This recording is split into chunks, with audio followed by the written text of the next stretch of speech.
Hey, thanks for joining me. Oh, I am excited to get back into the Wolverine Revenge series. Not so much necessarily for the story, but because these books are all printed in the raw, uninked, uncolored pencils from the genius artist Greg Capullo. About a month ago, I got my hands on issue 1. And when I got these, I had my local comic shop put them on hold and get them for me. I was only really interested in the art inside it. But if you watched my last video on this first issue, you could see that I actually got really invested in the story. I was shocked at how much I enjoyed it, especially because I'd heard a bunch of people tell me that, I read some comments and a few people kind of mentioned to me personally that they didn't care for the story. I guess specifically how it ended. So I don't know. I guess we'll see how it goes. But for now, we're just going to kind of go into the story and the artist in me is just going to love on the great pencils that Greg Capullo does. The basic story, for anybody who maybe hadn't seen it, I've done some reviews on comics that I had as a kid, the What If series, where it's, an alternate take on stories and concepts that have happened already in like the Marvel universe, but the What If series typically took a much darker turn just to see if how things would go if things went really, really bad. And that's essentially what this is. This is a what if story. This is not in continuity. It's completely separate from the normal Marvel universe, so they can kind of do anything they want. And I find that really fascinating. So the story in issue 1, essentially, is that sometime in the modern Marvel Day universe, Magneto on Asteroid M was killed. He fell from the sky and sent out a massive electromagnetic pulse across the planet that knocked out all technology and power sources, and the world is barely hanging on by a thread. And without power, electricity, they're just predicting millions of people going to die, which I'm actually kind of surprised at, to suggest that millions, hundreds of millions of people are going to die just because there's no power. I mean, I guess obviously there'd be a big die-off for people in extreme temperature parts of the country, no heat or no air conditioning. I don't know. I guess I was just kind of surprised that they were predicting that much death to happen. But in the story, the few remaining SHIELD helicarriers that were able to withstand the EMP, and they're still flying, they get together. They got Captain America, Winter Soldier, Wolverine, and a few SHIELD agents with Nick Fury. They find out that there's still a power source somewhere in Russia, and they're going to go get it. And they're expecting heavy resistance, but if they don't, then hundreds of millions of people in the West are going to die. So that's what they're off to do. So on their mission, we've got Mastermind. He's able to kind of take control of minds and cause the helicarriers to shoot at each other. So our team had to bail out. Again, led by Captain America, Winter Soldier, Wolverine, and Fury's here, and some soldiers from SHIELD. They all land down in Russia, and each character is either killed or incapacitated by off-screen adversaries. And if you're paying attention, you can tell, like, sword and that little silhouette, there's Deadpool. Tendril things, that's Omega Red. And the only thing that kind of bugs me is, like, these are like some of the most top-tier, super powerful superheroes. Wolverine, Captain America, and Winter Soldier. This is like first-rate team. And they all get their asses fucking handed to them. But this is a what-if story. I like how they scaled up the competency and the powers of the villains to take out our heroes, but it's kind of weird to watch, like, Bucky here get his ass beat. Captain America gets captured by Omega Red. And then Deadpool, Sabertooth, and Omega Red show up, take on Wolverine. Big fight happens, and basically he's knocked out. They all wake up. They're chained up in a pit, and they notice that something's been done to their chests. Mastermind is kind of the leader of them all, and we find out that because, again, they went to go find a power source in Russia, Well, Peter, Rasputin, Colossus of the X-Men, he's with all these villains. He's in Russia, and because they have the only remaining power source, he's defending his homeland and his people from invaders from the West coming to take their power source. And so he's kind of teamed up with these guys. And what they've basically explained is that they put bombs inside the chests of every one of them. So for some reason, they're able to get away, but they think that if they run away, they get out of the range of the remote control that Deadpool's got to explode the bombs, which seems kind of like that. You really think that's what's going to happen? But it doesn't happen. So Deadpool pushes the buttons, blows up Winter Soldier, blows up Captain America, presumably dead. And so Wolverine's pissed as hell. So he starts digging into his own chest with his blades to dig the bomb out. And Deadpool's like, nah, you're not going to make it. And boom, they blow him up. So the remaining villains are just like, well, that's a thing that happened. They all take off and leave. And this exploded, burned carcass of Wolverine, he ain't dead. He lifts himself up out of the ground in a rageful berserker look right here. This last page by Capullo is incredible. I struggle to think how a bomb that's that powerful placed inside the chest of even Wolverine, I don't know how he would survive that. But in this world, he can. So that's where it ends. They killed Captain America, Winter Soldier, tried to kill Wolverine, but he's still alive, so you can imagine he's going to go on some vengeance quest or something. And that's where we pick up. So, issue 2, great cover. I said this before, the black and white, the inking, done by Tim Townsend over Greg Capullo. I've always been a big fan of Tim Townsend. He's really, really good as an inker, but for some reason, some way, I don't like his inks on Capullo. I feel like Capullo needs kind of a grittier look, maybe a heavier line. It's kind of hard to say. I'd be interested in what some other professional inkers think. No one's going to deny that Tim Townsend isn't great, but I just feel like the finished black and white inked art isn't as fun as the pencils look. But that's just me as a guy who likes to draw. That's what I see. Anyway, the story picks up. We got Captain America's shield sitting on top of a coffin draped in an American flag. Wolverine's there. Apparently he's all fine, so we're going to presume some time has passed. Days, weeks, months, I don't know if it says, but, Wolverine's there standing over Captain America's body that's been collected up, I guess.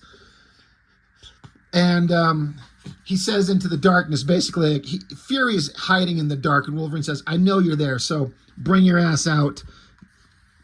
And so we thought Fury had died in the exploding SHIELD helicarriers in the previous issue, but he didn't. Wolverine's like, he used an LMD, which is a life model decoy, like android robots to take the place of the real guy. And Fury's like, yeah, I did, and that was the last working one that I had too. So Wolverine's kind of pissed, like, you're always sending other people into dangerous situations, but never you, right?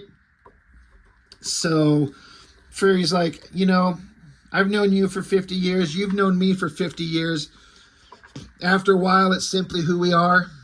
And so we see that all these dead bodies, probably from the SHIELD helicarrier, they're just kind of all the death that just happened. This is fantastic art. I love the way that Capullo draws here. I've been going over the X-Force run that he's been doing the last several issues before he takes off, Greg Capullo, before he takes off to go draw Spawn. And I'm really, really enjoying his art in those X-Force issues. And I've said, and I've made no bones about it, that as soon as he jumped over to Spawn, I wasn't a fan of his art. And I think some of it is because I don't like Spawn. I don't like the subject matter. It just doesn't interest me. I don't find it compelling or interesting in the slightest. I'm pretty sure McFarlane inks Capullo, and the art's good. Like, there's no doubting. Like, it's not like Greg Capullo suddenly got bad. It just doesn't interest me. I do not like the Spawn work.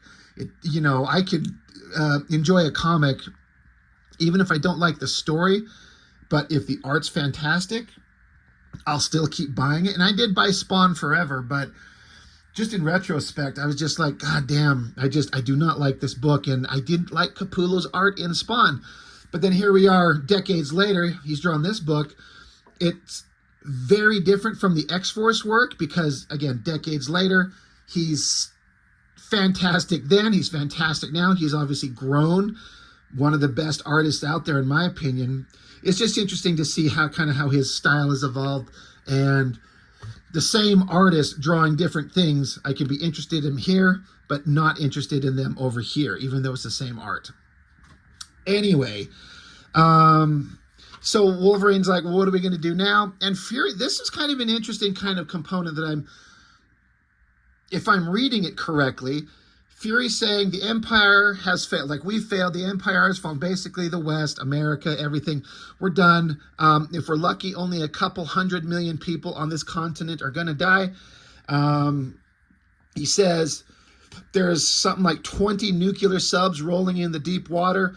And he only gives it a couple of months before those soldiers that are running those nuclear subs become warlords or pirates. Fury keeps going. I've seen the horrors of one world war, faced my worst nightmares in the jungle, endured the cold hell of the Cold War, and I promise you this is going to be worse. So Fury says, so what am I going to do? I'm going to find myself a nice bottle of bourbon and crawl into a hole with my best gun. Then, someday soon enough, I'll see my friends on the other side. So Fury's talking about he's going to get drunk and go kill himself.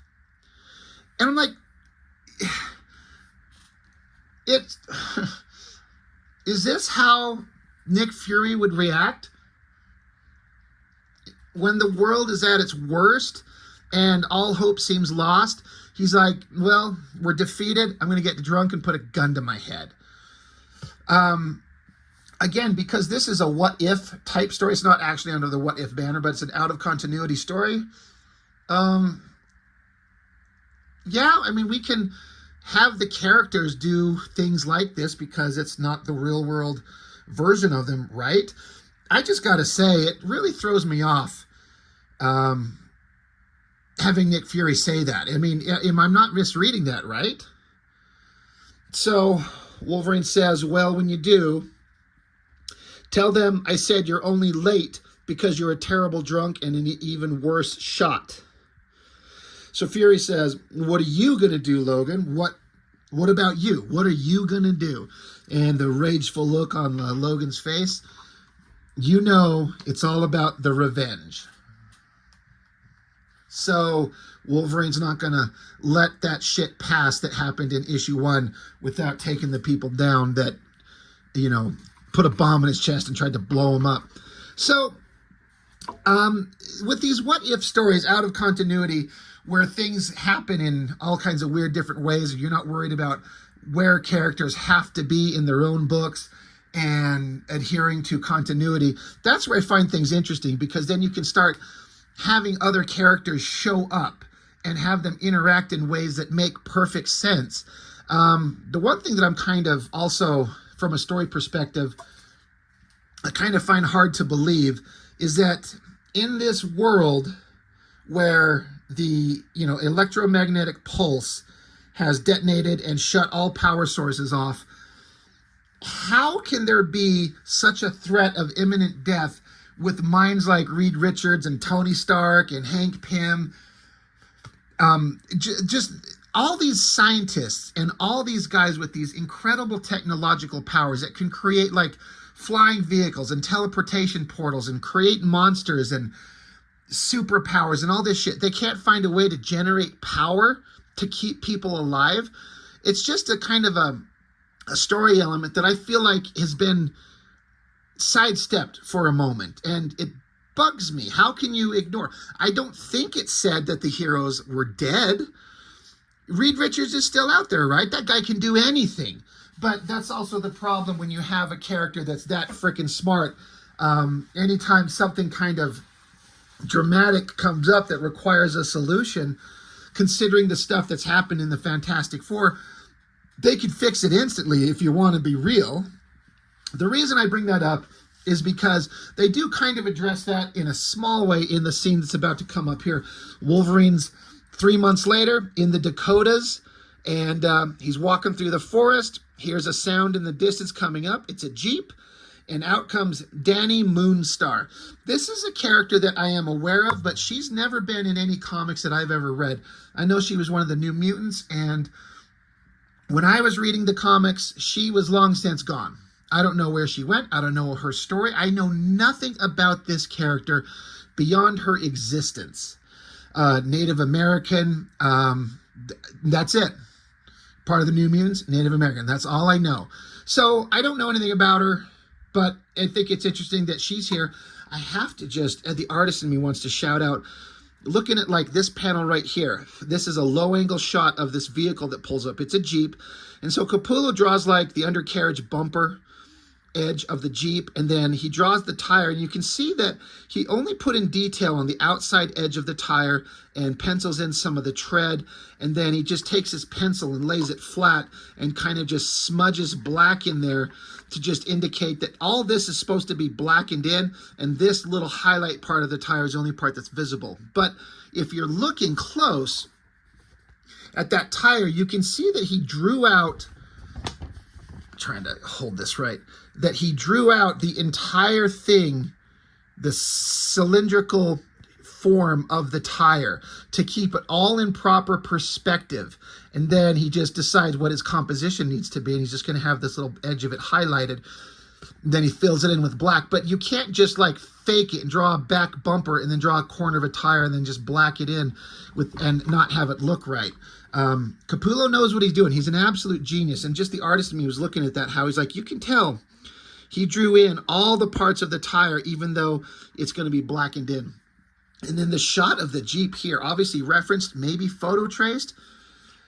I don't care. It looks great. But yeah, there's Dani Moonstar. I don't know what Wolverine's history with her is either, what kind of interactions they've ever had. Obviously, being X-Men, they know each other. But Wolverine's like, you know, he's surprised to see her. I didn't expect to see you. She's like, hello. She says, I hope you weren't trying to sneak up on us. If so, you missed about 100 motion sensors we have surrounding the place. And Wolverine says, I wasn't sneaking anywhere. I'm just headed towards the only light that's burning in the night. And so she says, you're trespassing. God, I love these shots. She's like comic book girl, beautiful, but not overdone, not over-rendered or hypersexualized. She's pretty, but within the realm of like believability. It's fantastic. I love the way he draws eyes and the nose and the mouth, getting the, it's a 3/4 angle face shot here, kind of a down angle. He's so good. I also love this, again, basic silhouette shot of the Jeep. Excuse me. But she's like, you're trespassing. So it's kind of interesting that she's kind of hostile towards him. I'm like, well, why would you be hostile towards Wolverine? Wolverine says, you guys have power when no one else does, and I want to know why. And the why is why I'm here. She says, and if he doesn't want to see you, what then? So it's like, well, what he? He who? Who what? And so then there's suddenly these giant bears surrounding them. Now, I had to think about this for a second, and wasn't there some kind of like New Mutants Bill Sienkiewicz book that kind of had these giant bear things that Dani Moonstar... I don't know. I don't know if this is something from the original New Mutants concept. I don't know anything about them except I've seen some imagery of giant bears that go with her. So I at least knew enough to not be completely thrown off, but again, I know nothing about it. I guess the only thing that matters is giant bears. They're gonna like eat a Wolverine. So she says, am I going to have to make you leave? And so Wolverine says, I hear that demon bears love fear, that they smell it from a world away. Well, that ain't my scent, and I ain't that guy. And then Wolverine says, and I sure ain't leaving without talking to him. So what happens next is up to the two of you. So you find out in the Jeep, it's Forge. And I was like, oh, right, Forge, the mutant guy who can make anything, who can like turn, you know, rocks into replicators or some shit like that. You know, Forge is one of those brilliant guys.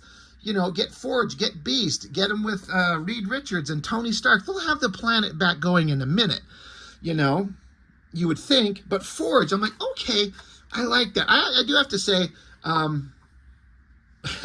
this has nothing to do with anything, but way back in those early X-Men issues back in the 90s when Bishop first showed up, and everyone kind of thought he was a bad guy. But once he eventually joined the team, there was that issue of X-Men where he's being walked around and introduced to the rest of the team.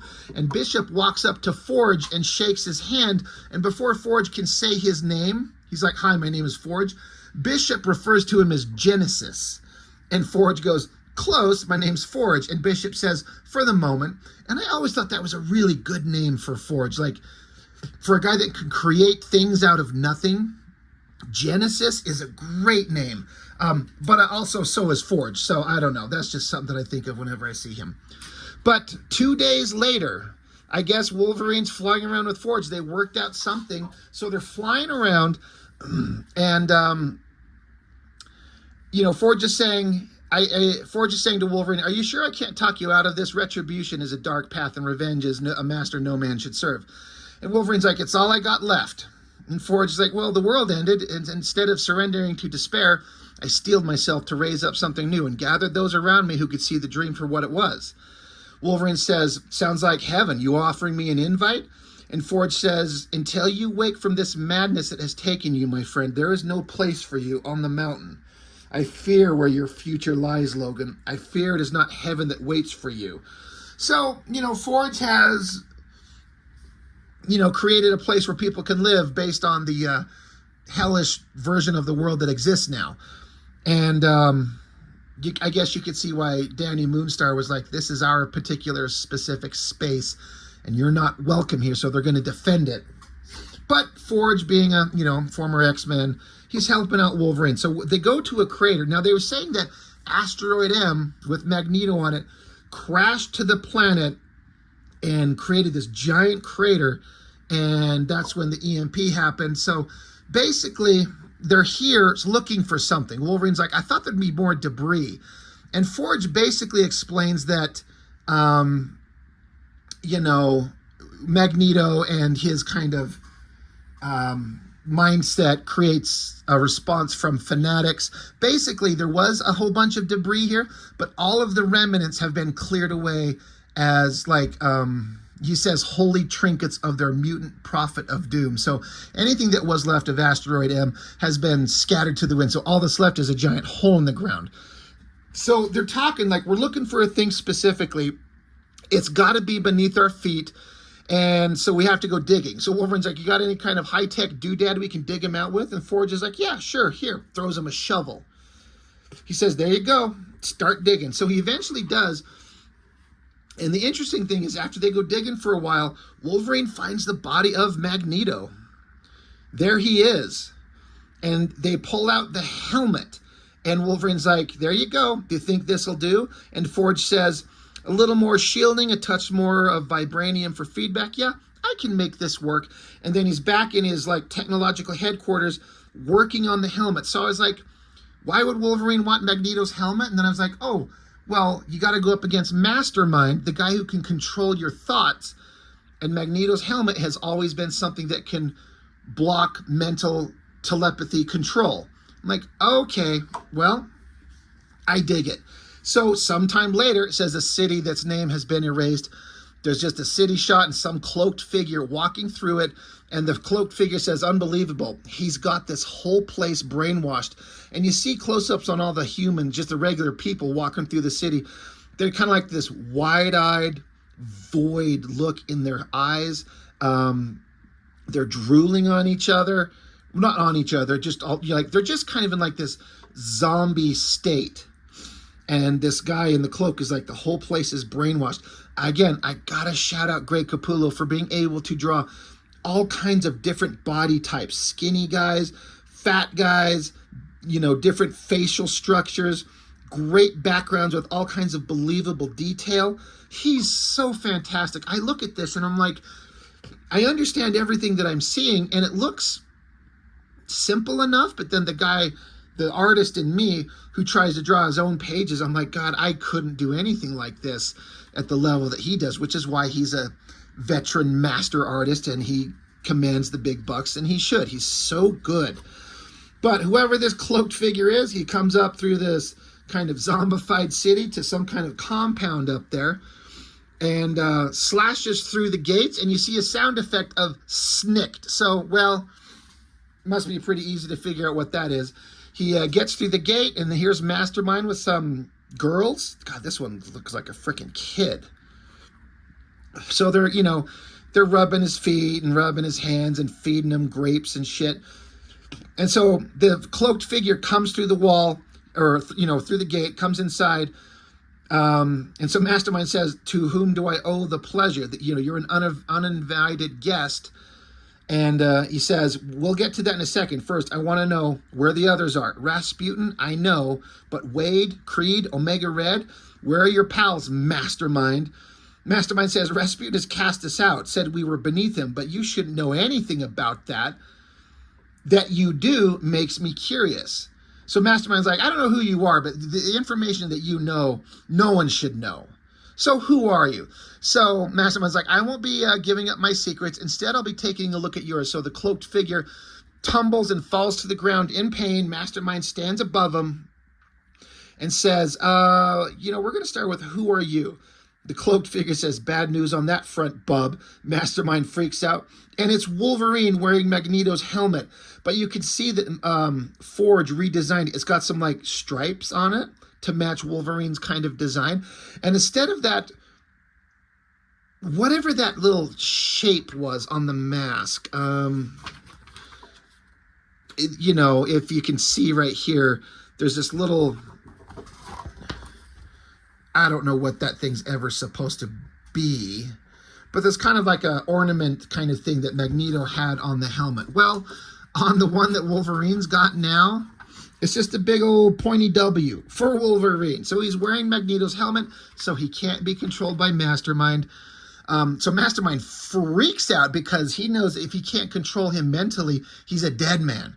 So Mastermind's telling the girls that were his, like, slave girls, saying, throw yourselves at him. And Wolverine just jumps in the air, blades out, and he says, too late for that. No one here can save you. I love this shot of him leaping forward with Magneto's helmet on. And then it took me a minute to kind of read this, but I'm like, oh, okay, I see it. Wolverine is outside. All the humans that were under control are kind of like back to their normal selves. This is Wolverine's hand holding the head, the severed head of Mastermind. Awesome. We didn't need to see it. He just cut his head off, didn't care. And then this is a fantastic splash page. I love this shot. Again, the high angle, everything in proper perspective, all these great body types and regular clothes. This guy's spitting on the severed head of Mastermind there. This angle of this guy here, it's all so well done. And I keep thinking of certain artists, and I'll not mention the name of the artist whose art I badger on all the time, but y'all can guess. That artist who thinks he's an absolute genius could not come close to drawing anything like this. It's so spectacular. There's so much skill and talent and ability. I love, like, the rocky textures on the cobblestone streets, the sidewalk, the curbing, the edging along the wall here. It looks organic and believable. But yeah, Wolverine cut his head off. Good job. So he's back with Forge. And let's see. Yeah, so Wolverine's here. Forge is basically with the severed head. They cut the skull off, and Forge is digging into the brain to get the information that they need. They don't need Mastermind to tell them. They're just going to dig into his brain. Wolverine's asking Forge, how do you have the lights on, considering there's no other lights anywhere? Like, you've got a big area with power here. Forge says a little geothermal, some captured isotopes, but mostly a refurbished Shi'ar pulse drive I converted into a dynamo. Should last us 50 to 60 years. All courtesy of my mutant gifts as a builder. So again, there you go. It makes perfect sense. Forge would be able to create power or something like that, but no one else can. Just a little element to the story that's left out. But anyway, they dig into his brain and they find out They know where Colossus is. They find out that Omega Red is very nearby. Deadpool has been jumping in between all the locations of all of them. Ford just saying it seems that Deadpool has been moving between all of them. Wolverine says probably because no one wants him around. But anyway, where's Creed? Where's Sabertooth? Like, he's right here in this very specific spot. He's made a home in the desert. So what are you going to do first? And Wolverine says, old business before new business. He says, what about that other thing I asked you for? Can you make it? And Forge says, yeah, I did it while you were gone. So he's going to make something else. What could it be? And so now, a week later, we're out in the desert. You got Sabertooth. He's got some kind of like animal carcass over a spit roast, cooking it, eating it. Lights in the distance come zipping up, and a motorcycle comes stopping. I like it, some kind of like a futuristic. It looks almost like an electric bike. I don't know why. Something futuristic. But anyway, the last time Sabertooth saw Wolverine, he blew a hole in his chest and figured he was dead. Wolverine's like, are you surprised to see me? And Sabertooth says, no, not one bit. It takes a lot more than a bomb in my chest to stop me dead. I figured that means you had half a chance of doing the same. I am surprised to see you here now, though. And Wolverine's like, well, why is that? Sabertooth says, because I assume you're handing out you're handling all this about as good as you handle any other tragedy. You always lose, so you're always looking to get even. Basically, they're like, I knew you probably were alive, and you're here to settle up a score. So that's what we're here to do. And Sabertooth says, you never could beat me. I'm always better than you. So let's get this going. I have to point out in the art how good Greg Capullo does this desert scene with these cactus in the background, these little pointy parts. Like, cactus come in different kind of shapes and sizes, and this organic looking ground. It looks so good. I'm inspired to draw. Looking at these books by Capullo just makes me want to sit down and start drawing. I love the uplighting that he does here. Great face shot. And then again, just the kind of the pencil laid down to smudge the black lead on there to indicate black. I like that he doesn't put in little X's like a lot of artists do to make this black. Like, he does it here in the gutter to let them know he wants the gutter to be black, but these black parts, he doesn't put X's in there. He just fills it in with black, or with the pencil lead, and lets the inker know, the inker can translate it. Interesting stuff. But anyway, they're like, all right, let's go. Great shot. They start tackling each other. They rip into each other, biting, clawing, just shredding each other. Is that all you got? And Sabertooth says, I guess things could be prolonged a little bit. They tackle at each other again, slicing, shredding. Wolverine gets cut across the cheek really bad. And there's this scene here. I wasn't exactly sure if I'm seeing what I think I'm seeing. He gets sliced across the cheek, and then Wolverine's face plants on the ground. And there's this little, I'll bring it up closer so you can see. This is his eye, this is his nose, his mouth. But then there's this thing right here. I'm like, these are his teeth? And that's his tongue.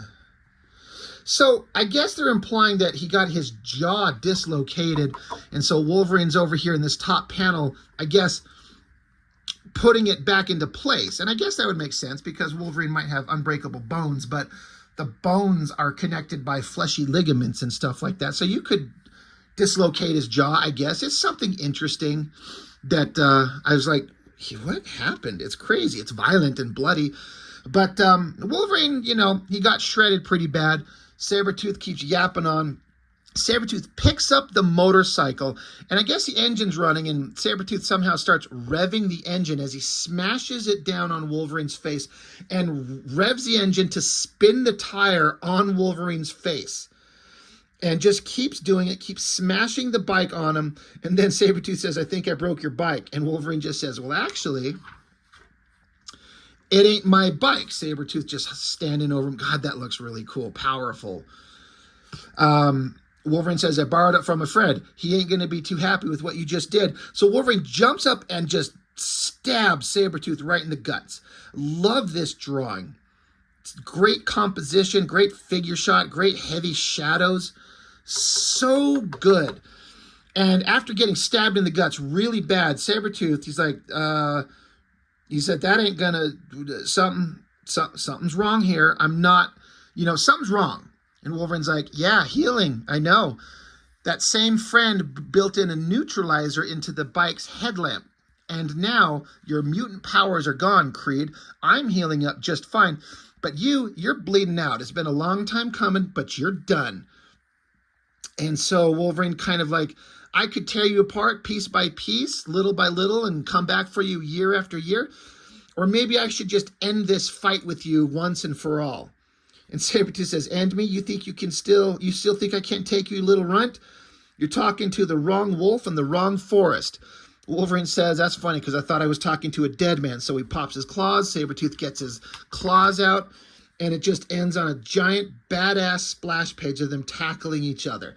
So Wolverine's negated Sabertooth's healing factor. So that should be end of story. Like once Wolverine just cuts into him a couple times, it's done. I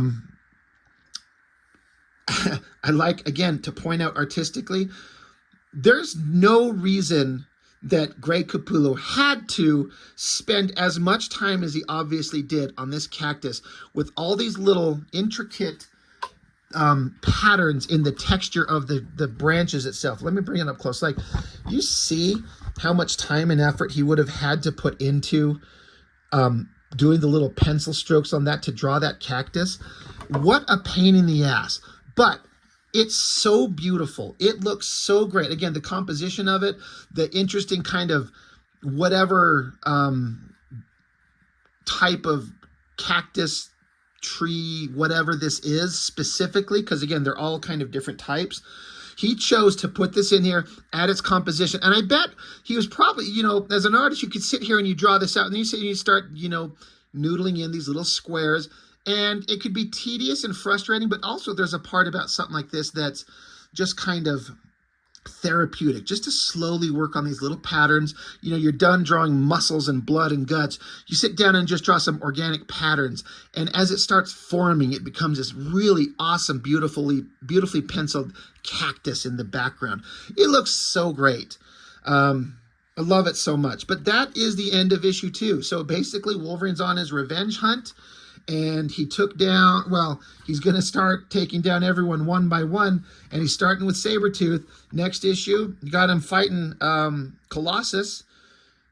And I'll be really interested to see how that story goes. So, once again, I'm still into the story a lot. But Greg Capullo, his penciled work, this is like my favorite thing ever. He would share his art on his Instagram page. The process shots of that. And I remember I kept thinking to myself, God damn, would I love to have a book of just all this stuff printed up. And on occasion, we get the cool shit that we want, especially those of us that are artists that like to see this stuff. Doesn't happen too often, but with the technology available now, most people have a scanner just sitting right next to them, and you can just sit there and scan your pages one by one. Because again, he has to send them off to an inker anyway. So there's files of these things everywhere. So why not print them up? I am a little pissed off that this book costs $6, and it's a reprint with no color. But it probably doesn't sell in huge numbers because the regular comic buying audience isn't into it, so they got to jack up the price for a non-colored black and white bullshit, book. Bullshit in as much as it shouldn't be $6 for a book that's not full color. But again, maybe it doesn't sell as well as the regular ones because it's kind of a specific audience. But again, the artist in me who wants these is happy to pay. Love this stuff. So Wolverine Revenge, issues 1 and 2. I'm a big fan so far, and going to go through them all as they come out. So that's all I've got on this one. Thank you for watching, and I'll see you next time.